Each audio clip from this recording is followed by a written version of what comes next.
હવે વાત કરીશું ભાવનગરની કે જ્યાં ઘર વેરાની વસૂલાતને લઈને મનપાએ કડક કાર્યવાહી કરતા સ્થાનિકોમાં રોષ ફાટી નીકળ્યો છે અને તેના જ આ દ્રશ્યો મનપાના ઘર વેરા વિભાગે બાકી વેરાની વસૂલાત માટે કડક કાર્યવાહી શરૂ કરી।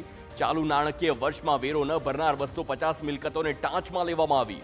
ઉપરાંત શહેરના નારી રોડ અને કુંભારવાડા સ્થિત ખાતરવાડી વિસ્તારમાં 400 રહેણાંક મિલકતોના પાણી પુરવઠો બંધ કરવામાં આવ્યો।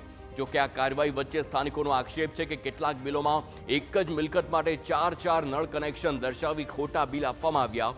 વેરો ભર્યા બાદ પણ કેટલાક પરિવારોને પાણી ન મળતું હોવાનો પણ સ્થાનિકો દાવો કરી રહ્યા છે।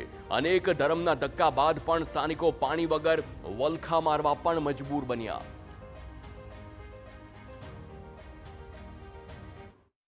મેન વાલ અત્યારે બંધ કરી દીધો છે।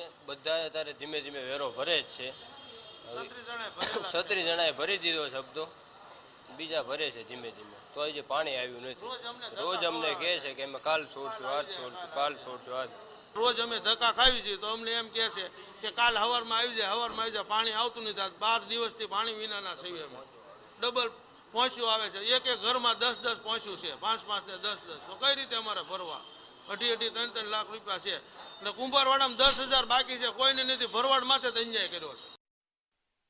રાજકીય રંગ પણ પકડી રહ્યો છે। કોંગ્રેસનો આક્ષેપ છે કે કુંભારવાડામાં મનપા રાગ દ્વેષની નીતિથી નળ કનેક્શન કાપે છે।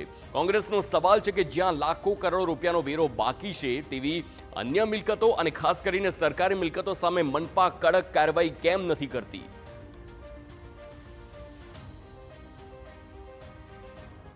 અમારા 2 નગરસેવક જીત્યા એટલે ભારતીય જનતા પાર્ટીના પેટમાં તેલ રણાણું ને એને કારણે જ ત્યાં આ કાર્યવાહી કરે છે।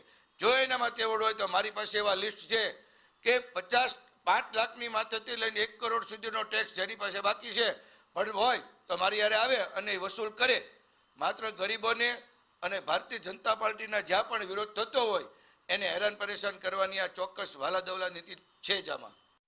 જોકે કોંગ્રેસના આક્ષેપોને સ્ટેન્ડિંગ કમિટીના ચેરમેને ફગાવ્યા।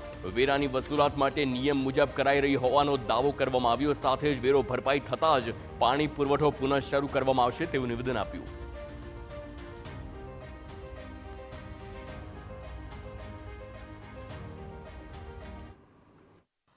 જ્યારે વાત રહી કે એમના નગરસેવક છે એટલે થયું એવું કશું જ નથી। ત્યાં અમારા પણ નગરસેવકો ચૂંટાઈને આવ્યા છે। આજે જ્યારે ભાવનગર મહાનગરપાલિકાની ચેરમેન તરીકેની મારું દાયિત્વ છે ત્યારે 52 નગરસેવક મારા જ અને અમારા જ કહેવાય, એટલે એવો કોઈ વિષય નથી। જ્યાં જ્યાં અત્યારે રિકવરી ચાલુ છે અને વારંવાર એમને નોટિસો આપવામાં આવી હોય તો છતાંય ન ભર્યું હોય તો જ આ કાર્યવાહી કરતા હોય છે।